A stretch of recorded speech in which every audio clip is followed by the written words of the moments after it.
پڑھ لیں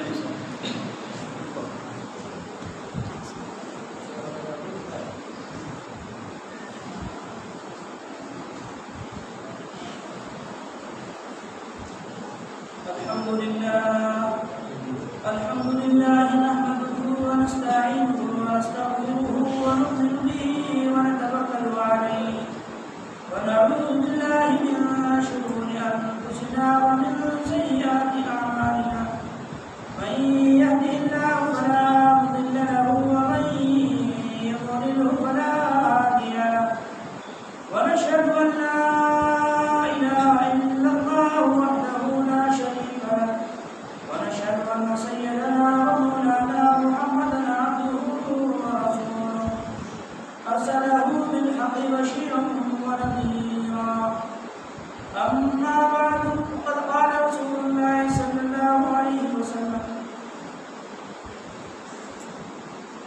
من صام رمضان إيمانا واحتسابا غفر له ما تقدم من ذنبه ومن قام رمضان إيمانا واحتسابا غفر له ما تقدم من ذنبه ومن قام ليلة القدر إيمانا واحتسابا غفر له ما تقدم من ذنبه أو كما قال عليه الصلاة والسلام.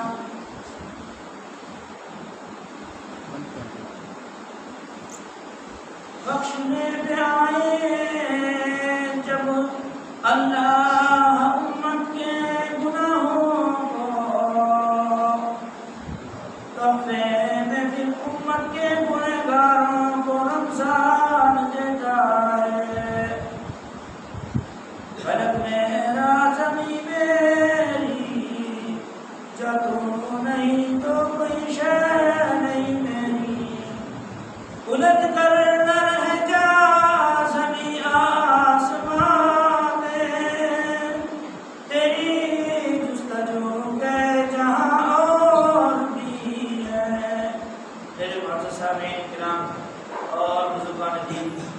اللہ تبارک و تعالیٰ کا کرم اور فضل ہے کہ اللہ نے ہم سب کو رمضان مبارک کے اس آخری جمعہ کے جمعۃ الوداع میں نماز جمعہ کے لیے آنے کی توفیق عطا فرمائی ہے. اللہ نے یہ موقع ہمیں عطا فرمایا ہے. اللہ تبارک و تعالیٰ بار بار ہمیں ایسی مجلسوں میں بیٹھنے کی توفیق عطا فرمائے. میرے بھائی بزرگوں، اللہ تبارک و تعالیٰ نے انسان کو پیدا فرمایا ہے اور قرآن مقدس کے اندر اللہ نے انسان کی تعریف جا بجا فرمائی ہے. اللہ نے فرمایا لقد خلقنا الانسان فی احسن تقویم.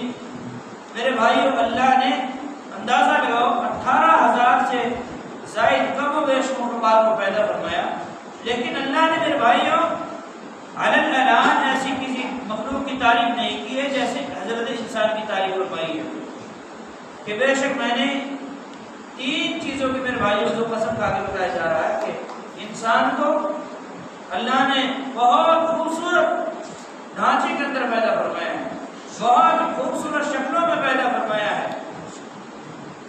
دنیا کے اندر میرے بھائیوں جتنی اللہ کی مخلوقات ہے، تمام کی تمام مخلوقات اللہ کا ذکر کرتی ہے، اللہ کی وحدانیت بیان کرتی ہے، اللہ کی بڑائی، اللہ کی پاکی بیان کرتی ہے. حالانکہ میرے بھائی بزرگوں ان کے ساتھ کوئی جزا سزا کا معاوضہ نہیں ہے.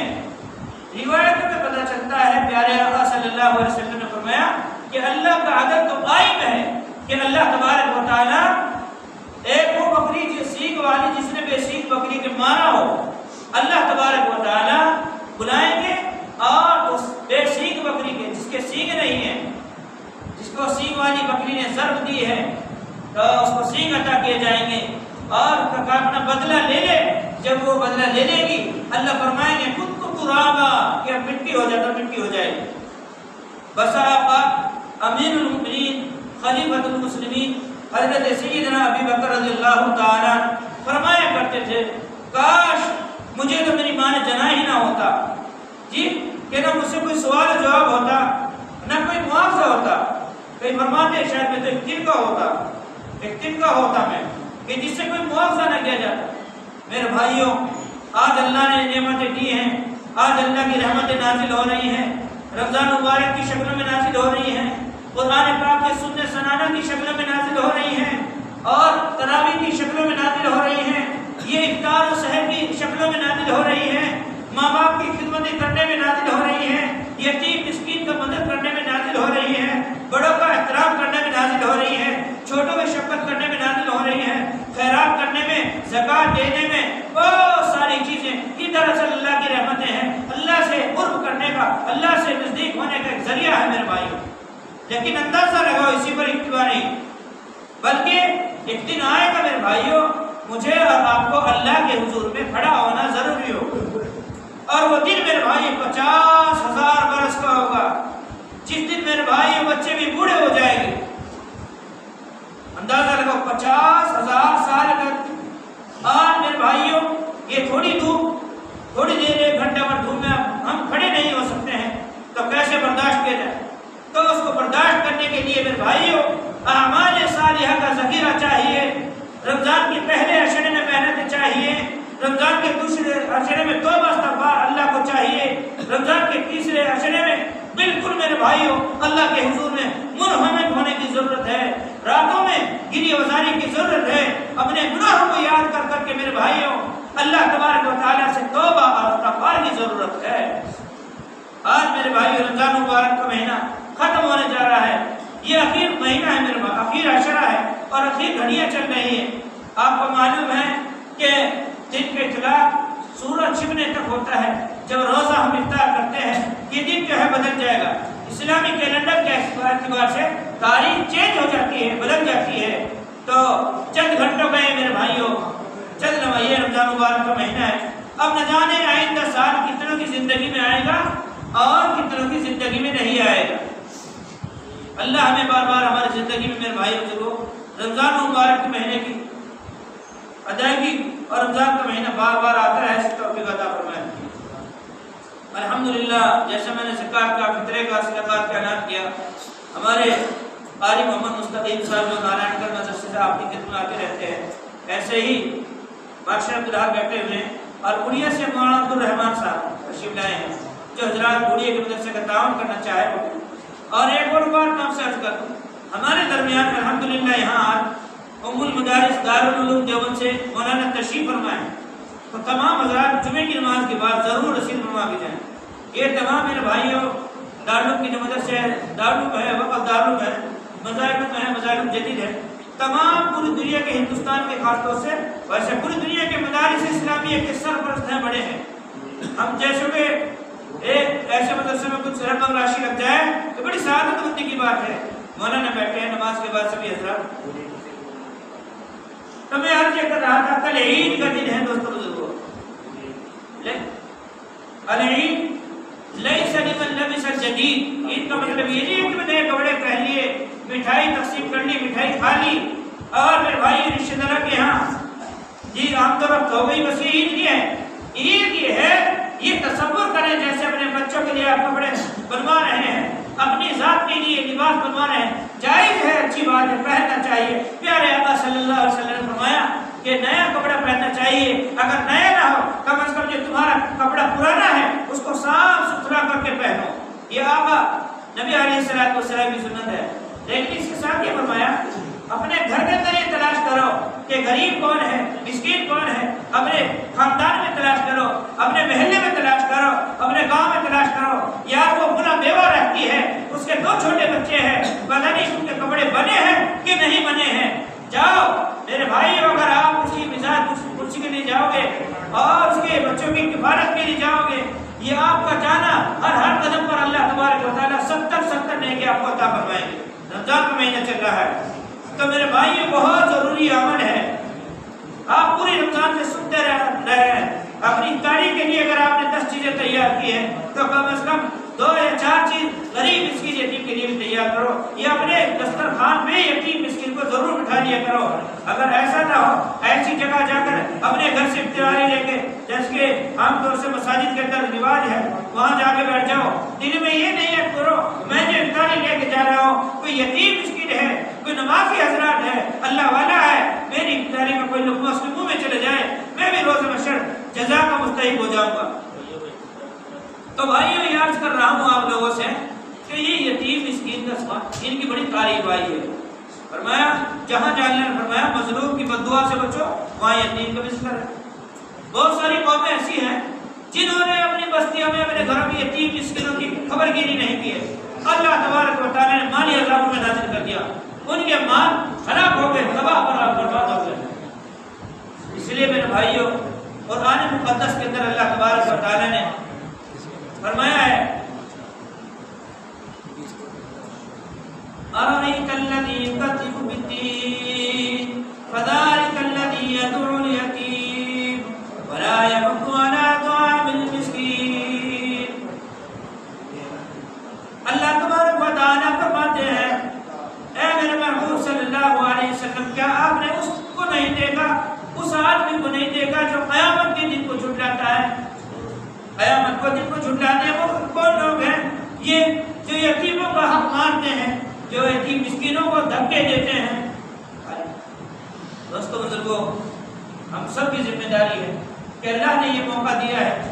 اللہ تبارک و تعالیٰ نے دنیا کے اندر جو ہمیں پیدا فرمایا ہے, ان تمام چیزوں کے بارے میں سوال کیا جائے گا. کتنا آپ نے مدارس اسلامیہ کا خیال رکھا, کتنا یتیم مسکینوں کا خیال رکھا ہے, کتنی آپ نے میرے بھائی بزرگوں بیاہوں کی مدد کی ہے. اس لیے میں نے آپ کے سامنے جو شعر پڑھا, الجھ کر نہ رہ جا زمین آسماں میں تیری جستجو کے جہاں اور بھی ہے. یہ دنیا کی عیش مستی ہے, یہ اللہ کی طرف سے رحمت ہے, اللہ کا انعام ہے میرے بھائی بزرگوں.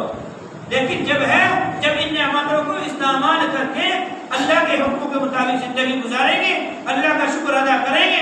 ورنہ میرے بھائیو اللہ نے ساتھ میں یہ بھی اعلان کر دیا ثم لتسألن یومئذ عن النعیم. اللہ تبارک و تعالیٰ کی جب نافرمانیاں کریں گے, اللہ کی تو دوستوں بزرگوں نعمتوں کی شکر ادا کی نہیں کریں گے, اللہ ضرور سوال کرے گا ساری نعمتوں کے بارے میں. تو یعنی دنیا کے بعد بھی ایک زندگی ہے جس میں ساری چیزوں کے بارے میں معاوضہ کیا جائے گا. ساری چیزوں کے بارے میں باہر سے اندر آ جائیں بھائی, اگلی سبھی پوری کر لیں. جو لوگ پیچھے بیٹھے ہیں آگے آ جائیں بھائی, باہر پیچھے آنے والے کو دقت ہو رہی ہے, آگے آ جائیں بھائی, آگے آ جائیں, اللہ کو اجر دے گا. تو میرے محترم بزرگ بھائیوں, ایک مرتبہ رسول اللہ صلی اللہ علیہ وسلم کو آگے چھوٹا سا سنا رہا, کل عید کا دن ہے, اس کے متعلق ہے. مدنی کریم صلی اللہ علیہ وسلم عید کی نماز کے لیے تشریف لے گئے. راستے میں یہ بچے اسی مدرسے کا بچے کا کام کر رہے ہیں بھائی, بچی میں کئی چیزوں کی ضرورت ہے. آپ کو بتایا تھا کہ انویٹر کی سخت ضرورت ہے, اور اس کا تقریباً بڑا انویٹر 37-40 ہزار روپے خرچہ ہے. اس سے جتنے بھی ہو سکے زیادہ سے زیادہ کام کرے, اللہ کی جان میں مال برکت رہا. تو رسول اللہ صلی اللہ علیہ وسلم جا رہے ہیں, راستے میں ایک بچہ رو رہا ہے ایک بچہ. پیارے آقا علیہ السلام پوچھے بیٹا کیوں رو رہے ہو؟ یا رسول اللہ آپ کو معلوم نہیں میرے ابا کا انتقال ہو گیا, آپ یہ تمام بچے نئے کپڑے پہن کے نئے جوتے پہن کے جا رہے ہیں. اگر میرے ابا ہوتے تو مجھے آج اچھے کپڑے پہناتے, اور میرے ابا ہوتے مجھے اچھے جوتے پہناتے. میرے بھائیوں پیارے آقا صلی اللہ علیہ وسلم کی آنکھوں میں آنسو آ گئے, اور اس بچے کو گھر لے گئے اور کہا عائشہ تیرے لیے بہت بڑی خیر آ گئی ہے, بہت بڑی بھلائی آ گئی ہے. پوچھا یا رسول اللہ کیا بات ہے؟ بولا دیکھتی رہے ہو میرے ساتھ یہ بچہ ہے, یہ یتیم بچہ ہے, کسی نے اس کو کپڑا نہیں پہنایا. عائشہ اس کو کپڑا پہنا, اللہ جنت میں تجھے 70 جوڑوں سے 70 جوڑے پہنائیں گے, اور اس کو تیل لگاؤ. گھر اس کی تیاری کی. اخیر بات جو بتا رہا ہوں, جب رسول اللہ صلی اللہ علیہ وسلم اسے عید کی نماز کے لیے جانے لگے, نئے کپڑے پہنا کے جوتے پہنا کے اور رحمت والا ہاتھ سر پہ رکھ کے پوچھ رہے بیٹا تیرے ابا تجھے کیسے لے جایا کرتے تھے عید میں؟ تو اس بچے نے کہا یا رسول اللہ وہ دیکھتے نہیں وہ جو بچہ اپنے ابو کے کندھے میں بیٹھ کے جا رہا ہے, میرے ابو ایسے لے جایا کرتے تھے. قربان جاؤ رحمت دو عالم صلی اللہ علیہ وسلم نے, اللہ کے حبیب سرور کائنات صلی اللہ علیہ وسلم نے اس بچے کو اٹھایا, کندھے میں بٹھا لیا, اور عیدگاہ تک, عید کی جان مال ہوتی تھی وہاں تک اس کو کندھے میں لے کے گئے. یہ تھے کون؟ دو جہاں کے بادشاہ, جن کے بارے میں اللہ نے اعلان کر دیا وَمَا أَرْسَلْنَاكَ إِلَّا رَحْمَةً لِلْعَالَمِينَ. نبی صلی اللہ علیہ وسلم یہ نہیں کہ صرف مسلمانوں کے لیے, کائنات میں جتنے لوگ بس رہے ہیں سب کے لیے میرے بھائی بزرگوں اللہ کے نبی صلی اللہ علیہ وسلم رحمت بن کے آئے ہیں، رحمت بن کے آئے ہیں۔ ایک چھوٹا سوال کیا عرض کر تو بات ختم کر رہا ہوں۔ بھائی ساتھی پھر پیچھے بیٹھنے آ گیا ہے کہاں سے؟ ایک مرتبہ جب آپ صلی اللہ علیہ وسلم کا وصال ہو گیا، آپ دنیا سے پردہ فرما گئے، تو حضرت ابوبکر صدیق رضی اللہ عنہ خلیفہ بنائے گئے۔ تو دوسرا دن ہوا، اپنی بیٹی سے آپ نے پوچھا کہ بیٹی عائشہ دیکھو جو میں عمل کر رہا ہوں میرے جو معمولات ہیں کہیں ایسا تو نہیں ہے کہ پیارے آقا صلی اللہ علیہ وسلم کے جو معمولات ہیں مجھ سے چھوٹ رہا ہوں؟ تو اما عائشہ رضی اللہ عنہ نے فرمایا ابا جی